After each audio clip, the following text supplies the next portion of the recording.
88% of car shoppers haven't decided where they're going to buy when they start searching for their next vehicle. That means before they ever talk to you, they're judging you. Not on your ads, not on your prices, on your reputation. And let's be real, too many dealerships are still treating online reviews like an afterthought. No system for collecting them, no urgency and process in responding to them, no accountability for making them any better, no idea on how to repurpose and monetize them. So in this video, we're going to show you how to build a 5-star sales team that wins trust, wins reviews, and wins customers before they ever step foot in the showroom. This is the show that real money makers watch.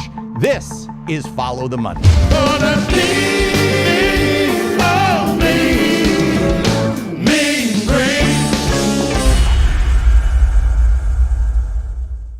Follow the Money is brought to you by Cars Commerce, empowering local dealerships with solutions to simplify and scale their businesses. Welcome, my friends. Welcome back to another episode of Follow the Money, the show for every dealer, general manager, and sales leader who's ready to stop playing defense and start dominating in today's market.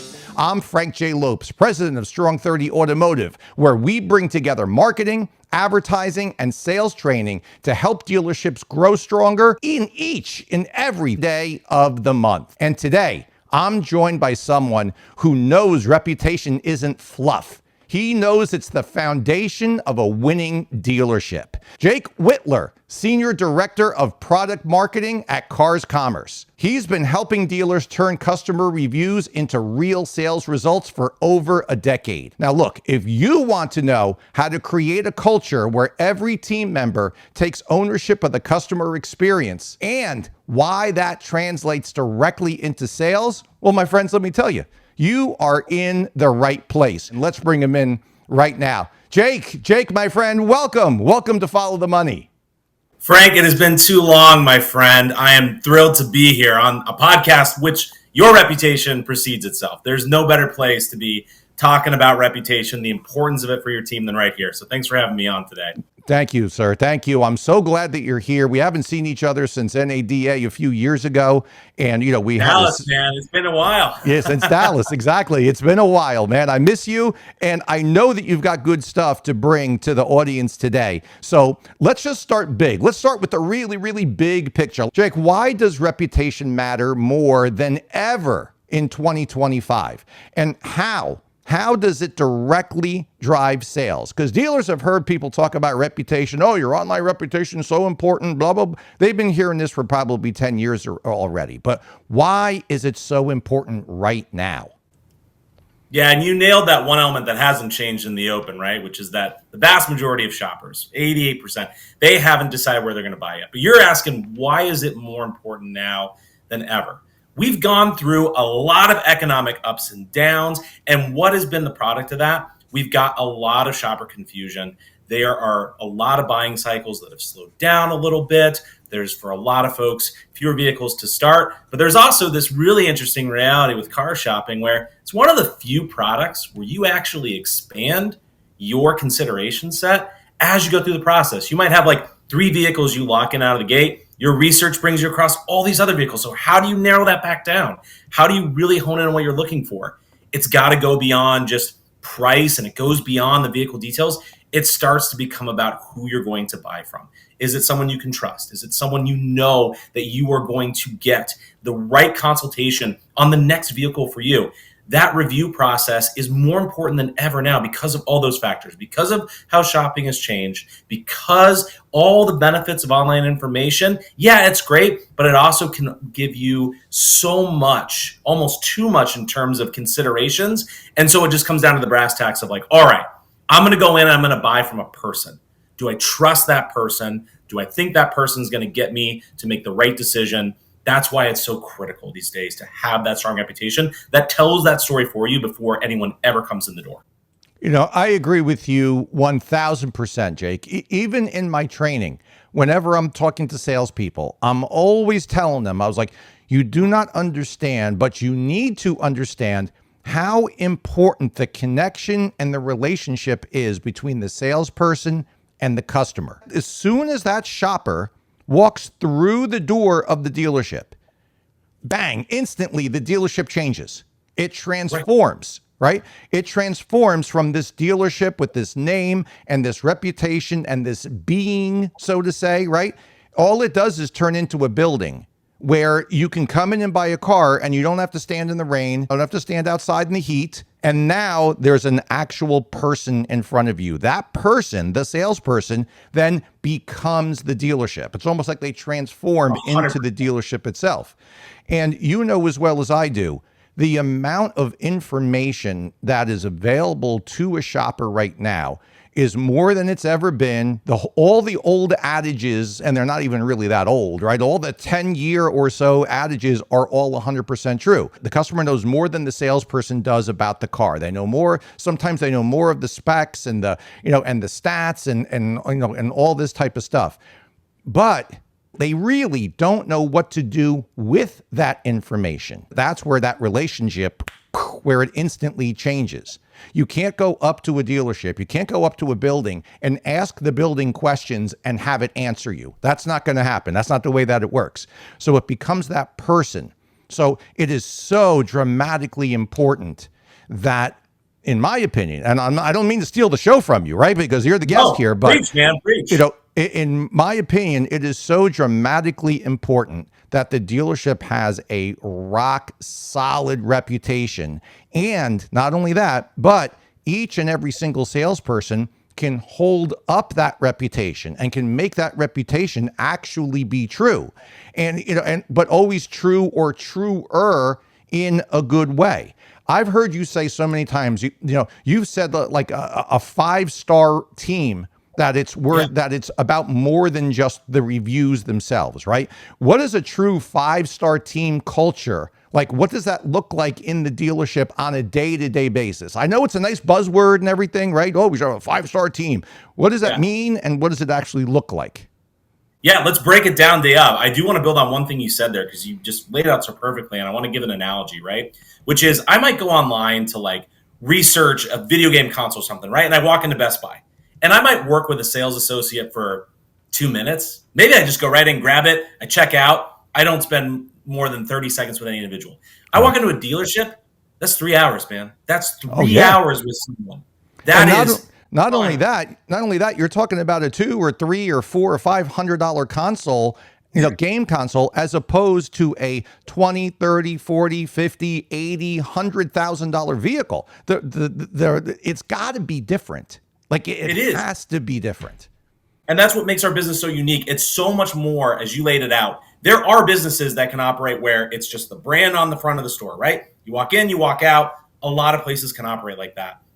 Dealerships can't. It always is going to come down to that person sitting across the desk in that room. So what does that look like when someone walks in, right? When we look at some of the teams that we know that I've gone out and gotten video testimonials from in terms of, hey, help other dealers become that 5-star team. Let's replicate what you're doing here for someone out of your market so they can take the same journey you did.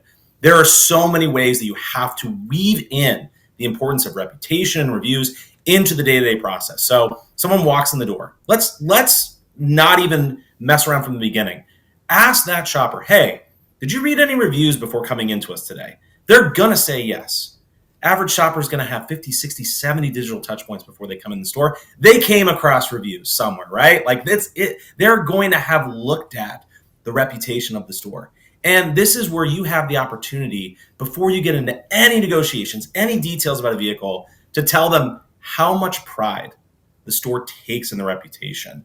And that before you even go on the test drive, hey, no matter what happens here today, I'd love if you could leave us a review, because we're glad that helped get you in today.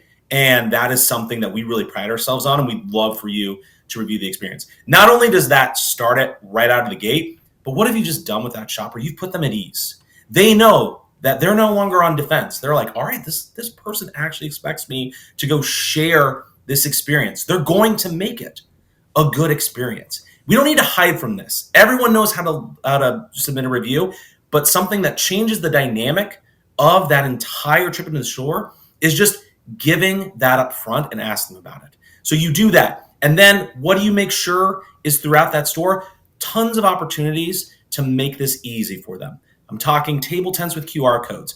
Look, you're going to leave them at the desk. You're going to run back. You're going to talk to the finance manager. You're going to go make sure that the gas is filled up in the car. You're going to do a number of things where, let's face it, as much as we try to optimize the in-store process, there's going to be a moment where that person's sitting alone. What are they doing? They're just on their phones. You got a QR code right on your desk. You've just made the last 2 hours really simple and easy for them. They're like, why the hell not? Let's just do it right now. Boom and boom. You got to create all these opportunities right there, right? Just create these opportunities where it becomes so easy and it becomes so consistently available that there's no more excuses. And if they buy that car and you still haven't gotten that review, don't just pester them for the review. Always bring value, right, Frank? I've heard you talk about this, about we've got to make sure we're always bringing value. And so how do you go out and you get that happy customer who you know had a great experience to submit that review? You follow with them and say, hey, I just wanted to check in. I hope everything's going well. You're going to have notes about what was important to them. Like, yes. Hey, if they bought new or CPO, let's go over and remind them of the benefits. Like, want to make sure, do you want to, let me give you the car to the guy that I work with most on the service side. Let's get you set up for your first appointment. Let's get that scheduled way out so we don't even have to worry about it. Bring value. And then be like, and just remember, when you have a moment, would love to hear about your experience. There are so many ways that we don't have to go outside of our process. Just weave it into the process in terms of being front and center about wanting that shopper to share their experience. I absolutely love that. Those 3 steps on how to weave it in, right? Number 1 is when you greet the customer, ask the customer, hey, did you read any reviews before coming in today? I think you could even be a little bit specific, Jake, as well, and say, did you read our reviews? Did you read any of our reviews before you came in today? Now, I know there's a bunch of dealers right now that just went, oh, no, I don't want that. I don't want that. If that's how you just felt, that's a good thing. That is a very good thing. That is the signal. That is the sign that subconsciously you know you're watching the right show right now. You're listening to the right thing right now. And it's time to take action, right? And it's time to take action. And it's time to make it so that any one of your salespeople can ask that question, and they can ask it standing tall and proud as well. So, did you read any of our reviews before coming in?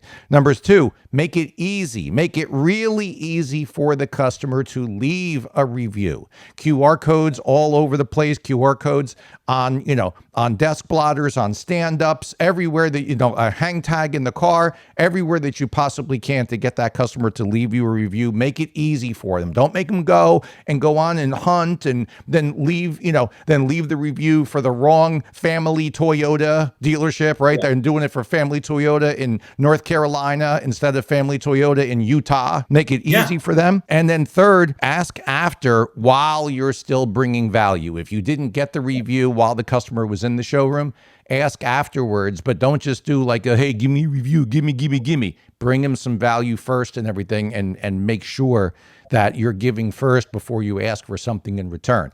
Dealers are always asking about ROI. ROI. What's the ROI of this? What's the ROI of that? What's the ROI of my mom? Right? They're always asking these questions. So how do you connect positive reviews and fast responses to actual profit? How do those 2 things, how do they link together? Because there's dealers watching right now. They're listening on podcast and they're like, yeah, that's all nice and everything, right? That's really nice. But, is that going to make me any money?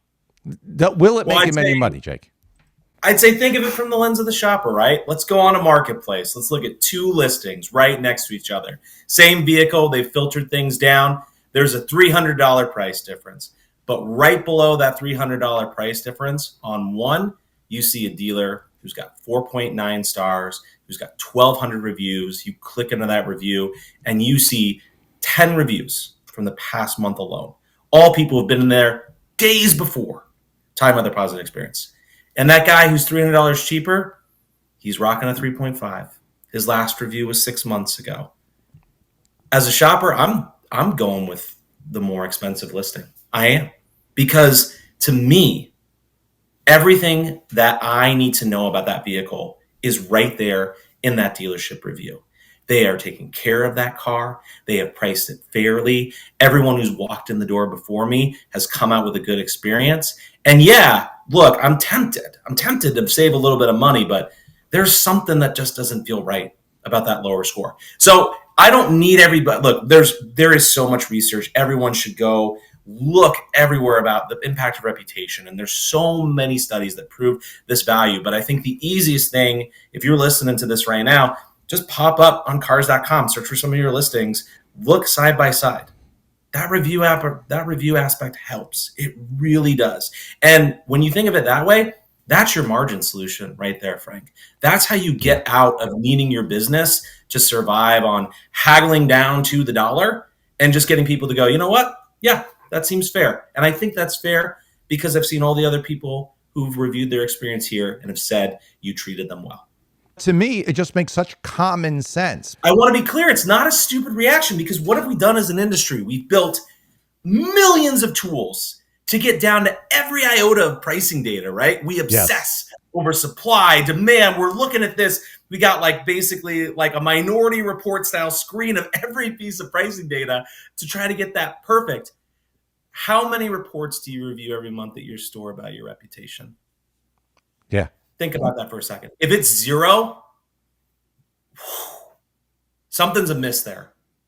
You can be the best damn pricer on inventory, period. And I know there's probably some operators watching out there now who have this down to an literal science and have people who have appraised tens of thousands of cars. But if you're telling me you're looking every month at how your operation is run and you're never digging into what is the content, the interaction, and the trends within my reviews, within the people who've bought from me, speaking about their experience, look, that one should scare you. But then second, that's your opportunity. Yes. That's why you're thinking so much here. And that's where you need to shift and open up some new doors for how you are strategizing the operation. Right. I don't think there's anybody watching, Jake, who has not gone through the exercise or through the process of being in a town or a city or somewhere on vacation, maybe, right? And going out to eat. And they're like, well, there's this place and there's this place. And it was the stars, it was the reviews that made the decision. Not that. How many times, right? Just think about it. Even even at conferences and stuff like that, where we can go get steaks at this place, it's a 3.5. We can go get Italian at this place, it's a 4.5. Everybody's eating chicken parm in 20 minutes. It's that quick. Exactly. Everybody just makes the shift. And everyone's like, I wanted the steak. When they're like, well, it's going to suck. They only have a 3.5. It's the exact same thing when it comes to buying the car. It's the exact same thing. There's no difference whatsoever in this. Authenticity is everything. We know that. Being genuine, being pure, right? It's the name of the game now. What are the best repeatable ways to be able to generate real reviews, right? Real reviews. And not only just to generate real reviews, but the type of review that a future shopper looks at, reads, and they take in you know what? Yeah, that's that one is real. It doesn't even cross their mind that it would be fake. And they get the message out of it. How does a dealer generate those types of reviews? Is it training? Is it the salesperson asking, right? How do they do that? Well, while it's always important for the salesperson to ask, we don't want to put all that burden on them, right? We already talked about some of the things they can do weaved into the normal process. And I hear a lot of dealers say, well, we just can't put a focus on it. We don't need to do that at scale anymore outside of just getting the content, because there's solutions now where you plug into the DMS and you automate. It's going to the folks who have gotten service and it's going to the folks who have gotten a vehicle purchase at your store. So you're already defaulting to they chose to do business. You're not chasing down more folks who maybe decided to buy elsewhere or folks who looked at some estimates for a service order and said, I'm not going to do that. You're going after the folks who have done that. So you need to engage in first one, soliciting at scale. Everything I said earlier to set that mindset with the consumer in terms of the QR codes and the sales rep being really upfront about the importance, that gets it in their mind. And then by utilizing DMS connections to automate out solicitations at scale, that helps you cover all the ground. That helps you catch anybody who might not have sat at the desk and used the QR code, might not have responded to that follow-up. That helps you scale. And then what you need to do is you need to have your team working to actively respond to reviews within 48 hours. I know that's a lot, but again, there's automations and solutions that can help you set up generic responses for positive reviews, because really on a positive review, All folks are looking for is that you're validating that positive review. That's enough. It's the negative reviews where you need those to be flagged and you want to get in a response and you want to address that situation. And I tell you, Frank, I know a lot of people sometimes avoid this because they want to avoid a negative review. Those can be your biggest opportunities. I call them the cold coffee reviews. Like when you see someone complaining just totally out of line, when you see a dealership's got a 4.8 and you find that 2-star review that was like, I went to the back room when he was looking at something, the coffee was cold, the vending machine was broken, like it was an awful experience. It's like me looking at it, I'm like, you know what? I'll bring my own coffee and snacks. Thanks. I'm gonna buy the car from here. That's fine. Right. And but Jake, but managers, in my experience, there are a lot of managers who are scared to death of negative reviews. They're scared. They're scared to the point of where they don't even want to solicit reviews, right, in the first place, because they're scared they're going to be negative. Maybe that's a whole nother question, right? But why does that happen? It's almost like I think we're choosing to be ignorant about that discussion is happening. Do you want it happening online where you can participate, you can intervene, and you can change minds? Or do you want it at the barbecue when we're all sitting around, 15 of us, and Bill says, hey, I'm looking at some new cars, and people are like, oh, don't Jake, go there. Don't go there.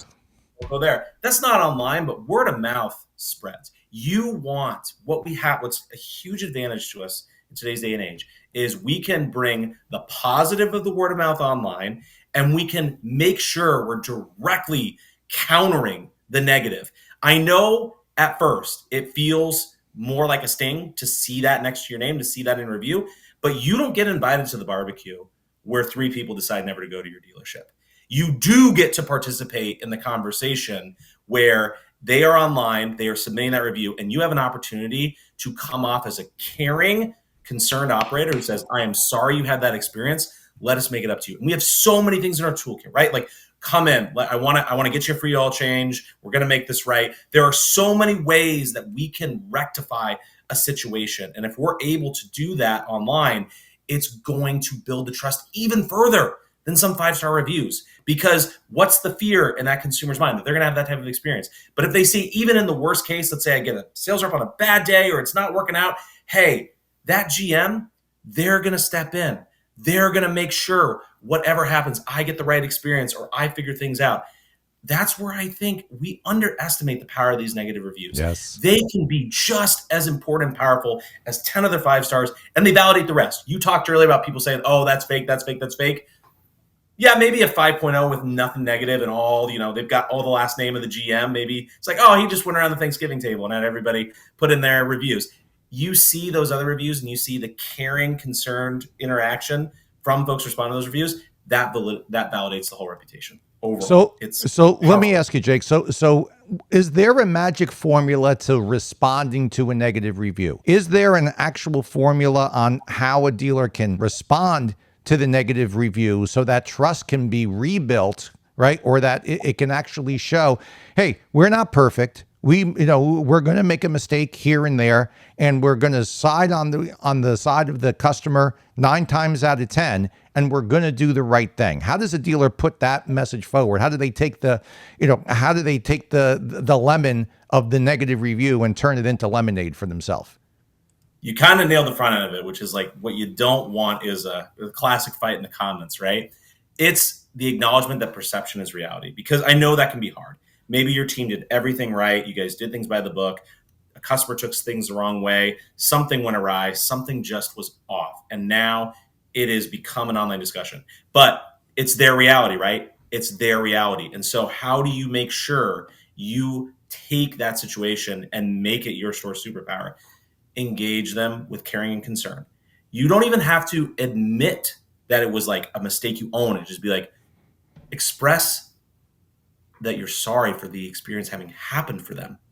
That's simple, right? We can all say, hey, I am sorry that you had this bad experience. Then take a moment to give like 1 or 2 cents on how it's going to be rectified. I want to call you directly, right? It can be that simple. I tell you, like, there is nothing more the more confidence building and saying like, hey, the people who run the store are actually reaching out and directly engaging. So it can be as simple as like, we've got your number. I'm going to call you directly so we can rectify the situation. And that is the third key, which is you want the online proof that you have engaged and you're rectifying, but you want to take the discussion offline, right? These are things where, like you said, somebody's got to get something off their chest and then it's like, and what's going to be the most likely thing to get them to come back and respond, either like, thank you guys so much, you guys totally took care of it, or post a new 5-star review. It's getting them out of the pressure cooker of the back and forth online and doing exactly what you committed to do. Rectifying the situation via email or via phone, just saying, hey, let's understand what happened and how can we make it better, talk it through. Again, you don't need to cut a deal with them. You don't need to give them extra perch. Just be a listening ear, not just for their sake, but show everyone else who might be shopping at your store in the future that their concerns have a listening ear in you. Yeah, absolutely. Be a human being, right? Just be a good person. That's really all it comes down to. Just be a good person. And not only that, let me add a little bit, Jake, just to jump on top, just to add on to what you said, which is there's also nothing wrong with after whatever the issue was rectified. There's nothing wrong with asking that customer, would you be so kind as to go back onto DealerRater or onto Google or onto wherever, and would you please add a little note underneath? You don't even have to ask them to change the review. You could ask them just to add a note. I got in contact with Frank, the general manager. He was an absolute gentleman, and they rectified the situation. There's nothing, right? That's simple, man. There is nothing wrong at all with doing that.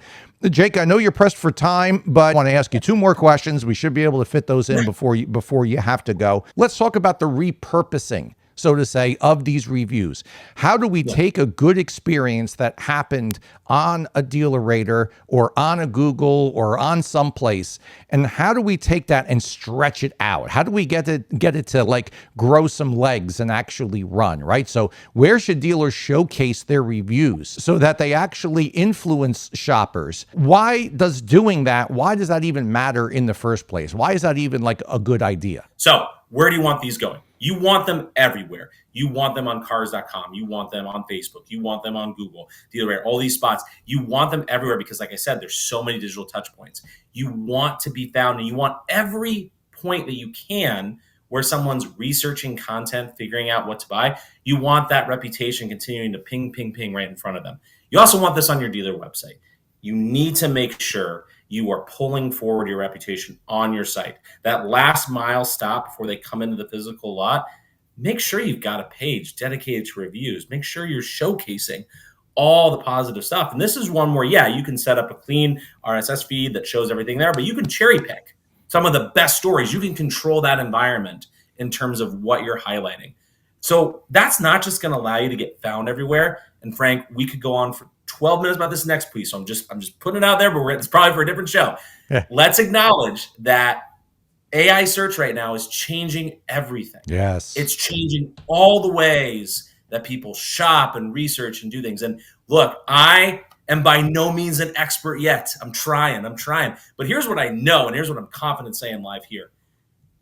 The type of content that gets indexed, that gets found, that gets you into a opportunity to show up in these prompts. And as people utilize some of these tools to dig deeper with more prompt-based search, reviews are critical because it's a lot of content. It's user-generated. The LLMs really value that user-generated content. Yes. They know it's not just you. The days of like you just typing up every SEO keyword, they don't care about keywords, right? They care about different people talking about this business. And so that gives you a greater chance to be found there. It creates discoverability for you. We're in a new era of search. It's thrilling. I know some people are terrified about it, but if you leave this call with one thing, here's the one thing you can do that no matter where the chips fall, it's going to create a positive impact for you. Get that review content tied to your stores. Get it frequently. Get it fresh. That's going to benefit you. Yes. So and dealers, if you don't believe what Jake is saying, okay, in a second, you're not going to believe two people with what they're saying because you're not going to believe me or you're going to believe Jake. Just go to ChatGPT or go to Grok and just type in, just for fun, just type in there, where is the best place to buy a Toyota Camry in Houston, Texas? Just type it in and then read. And then guess what? It's going to be like Jesus came from heaven and is sitting in front of you now. You're going to believe. That's for sure. Because you're there. because you're going to see the way that it's typed out for you. You're going to see what ChatGPT tells you, and it's going to have reviews involved. It's going to have quotes from reviews. It's going to have all that type of stuff in there. So don't believe us right now. No problem. Go, Doubting Thomas. Go yourself. Go type it in, and you'll see exactly what it is that happens. I got to say one more thing. Okay, go. You were asking about ROI. I want to make sure we give people clear paths to ROI. So, because like you said, this is what stands in a lot of people's ways.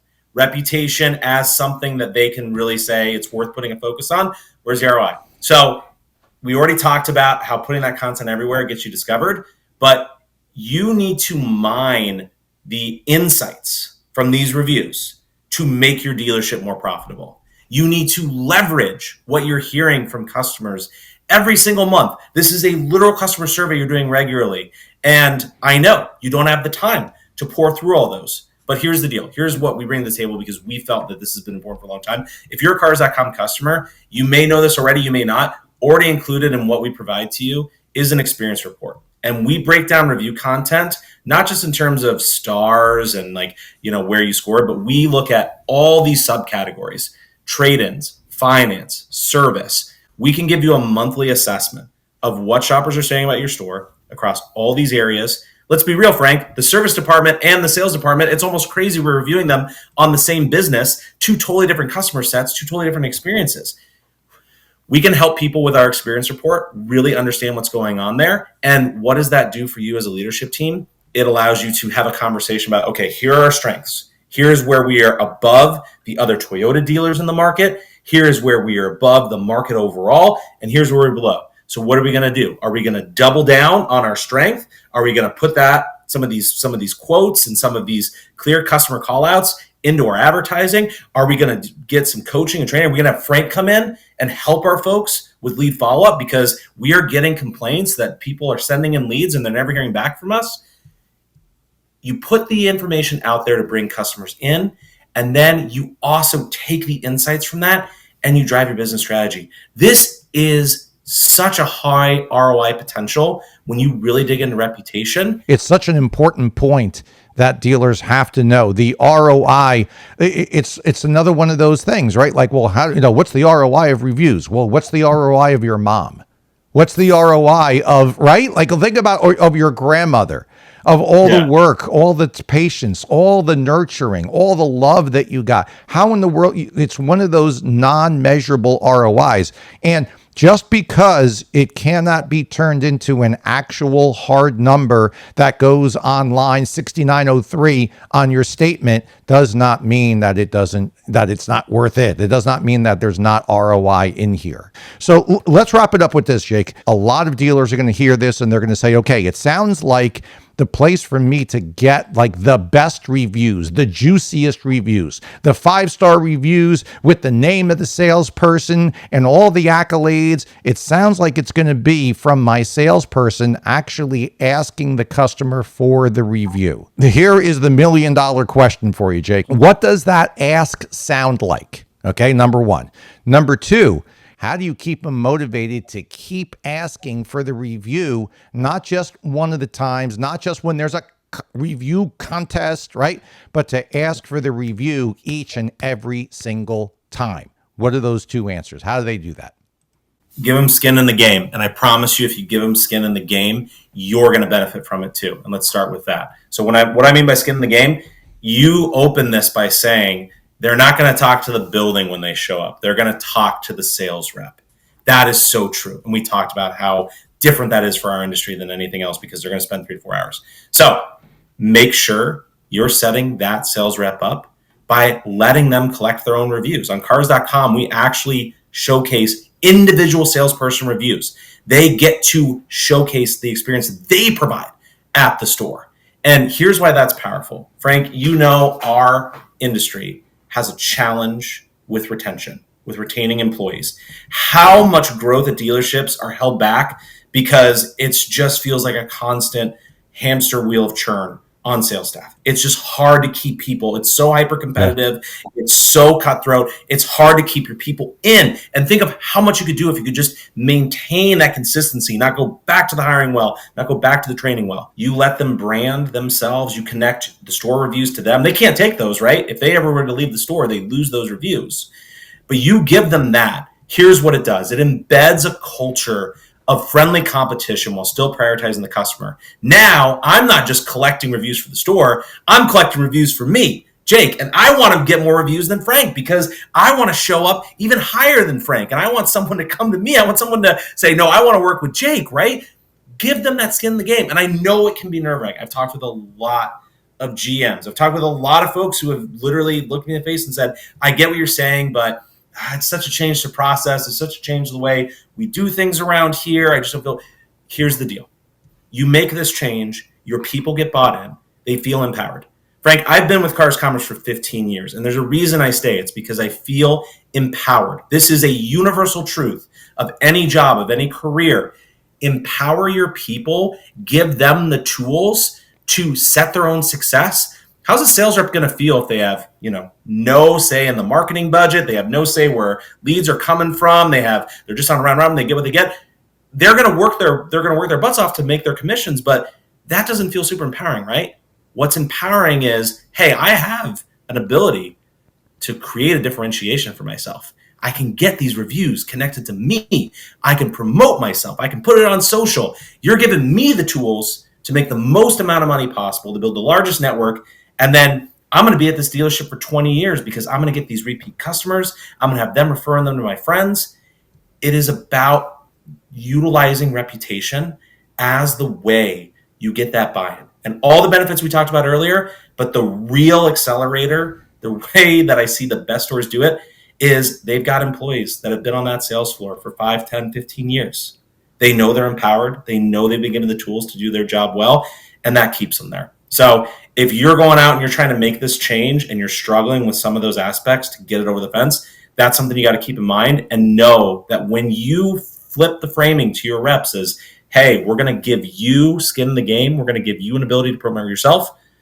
You don't have to worry about constantly throwing contests and incentivizations. The ones that matter, the ones that are going to drive the most impact for your store, they're going to pick it up and they're going to run with it. So, Jake, make this easy for everybody. What does it sound like when the salesperson is asking the customer for that review, right? What do those words sound like that the salesperson is saying to the customer to get them to give you that review? Yeah. So let's start again by flipping it back into their perspective and just asking them straight up. Here's your script. First question. Hey, did you read any reviews before coming into us today? Did you look up any reviews about us? If you are actually already utilizing tools like Salesperson Connect that get you the reviews on cars.com, did you read any reviews about me before coming in? They'll answer yes. They will tell you what was important within those reviews that drove them in. So one, now you've already got some context to help you tailor the sales process. But then the next line just goes, great, I'm so glad that brought you in today. I want to tell you up front, no matter how things go, would love for you to leave a review about your own experience. That reputation, it matters to us here. We want to know what our customers think, and so I would love for you to do the same thing and leave a review before you go. You do that up front. Again, you do this early. You say it right there. You don't make this something that you're kind of waiting like to ask somebody out on the date at the end. And then if you're doing all the other things we talked about, if you've got the QR codes out, if you've got the DMS connection that's going to send them the emails, you've already laid all the groundwork to do the rest of the solicitation. But just open with the establishment that at this store, reputation and customer service matters. We're so glad it's what brought you in, and we would love for you to give us your own feedback at the end of this. That honestly is all you need to do. And I promise you, it'll drive results. You will get the reviews by setting that simple foundation. And for all those of you who are GMs, owner principals, you'll get the buy-in from your team because it's a pretty simple talk track. It's just the consistency and the commitment to go do it that you need to make sure you're driving the results. If at any time you were watching and you hesitated and you thought to yourself, oh, I can't do that because my reviews aren't really that good. Oh, I really shouldn't ask, oh, did you read any of our reviews? Because I would be embarrassed about what it is that the customer would find. Friends, That's the wake up call. That is the bell ringing. That is your subconscious telling you, I have got to take care of this. Because look, here's the bottom line. Reputation is no longer just a good idea, okay? Or a luxury that would be very nice to have. No, friends, it is now a huge part of the sale process. Your team can't fake it. They can't shortcut it. And if they don't own it, you're going to keep losing to stores that do. Building a 5-star sales team isn't about gimmicks, okay? It's about discipline. It's about asking for reviews each and every single time, each and every single customer. It's about responding each and every single time and responding fast, especially when things go wrong. It's about showcasing your stars and showcasing your reviews where shoppers are actually making their decision as to where it is that they're going to shop and they're going to buy. And most importantly, it's caring about what those reviews really say and finding the opportunities for growth within them. If you do all that consistently, and you know what's going to happen? Your team won't just sell more cars. They'll actually become the reason that your customers keep coming back. That's how you build trust. That's how you build loyalty. That's how those great things happen. Jake, my friend, thank you so much for being here with us. Any final words on your part? Anything you want to leave everybody with before we sign off? I just want to shout out to everybody. If you found today's advice helpful, if you're looking for more ideas on strategy, carscommerce.inc/strategy. We've got a full how to become a 5-star team guide there. It's got a printable checklist you can go through with your team so you can get even more detail and actionable than what we went through today. And we've got tons of other strategy guides, everything from AI search to navigating tariff turbulence. Anything you need, what the team here at Cars Commerce is here for, we're here to help you navigate, simplify it as much as possible. So Frank, I just appreciate you having me on today. It had been far too long, man, and I had a blast talking about reputation with you. It's always great for you to be here, Jake. I love chopping it up with you. It's the first time you've ever been on Follow the Money, right? But we're going to first time on Follow the Money. Right, first time, but we're definitely going to have you on, way more often, that's for sure. And friends, like I just said, that's how you build trust. That's how you build loyalty. And guess what? That's how you follow the money, because the ones that are making money, that's exactly what it is that they're doing. Hey, new episodes drop every Tuesday morning at 9 a.m. New episodes drop every Tuesday morning at 9 a.m. right here on social media where you're watching this, or right here on the Get More Frank podcast where you are listening to this. We'll see you next time on Follow the Money.